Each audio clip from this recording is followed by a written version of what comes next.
পদ বেঁধে দিল বন্ধনহীন গ্রন্থি, আমরা দুজন চলতি হাওয়ার পন্থী। রঙিন নিমেষ ধুলার দুলাল, পরাণে ছড়ায় আবির গুলাল। ওড়না ওড়ায় বর্ষার মেঘে দিগাঙ্গনার নৃত্য।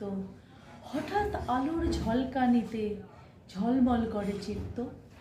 নাই আমাদের কনক চাপার কুঞ্জ, বনবিথিকায় কীর্ণ বকুল পুঞ্জ। হঠাৎ কখন সন্ধ্যা বেলায় নামহালা ফুল গন্ধ এলায়। প্রভাত বেলায় হেলা ভরে করে অরুণ কিরণে তুচ্ছ। উদ্ধত যত শাখার শিখরে রোডোডেনড্রন গুচ্ছ। নাই আমাদের সঞ্চিত ধনরত্ন, নাই রে ঘরের লালন ললিত যত্ন। পথপাশে পাখি পুচ্ছ নাচায়, বন্ধন তারে পড়ি না খাঁচায়। ডানা মেলে দেওয়া মুক্তিপ্রিয়ের কুজনে দুজনে তৃপ্ত। আমরা চকিত অভাবনীয়ের কচিত কিরণে দীপ্ত।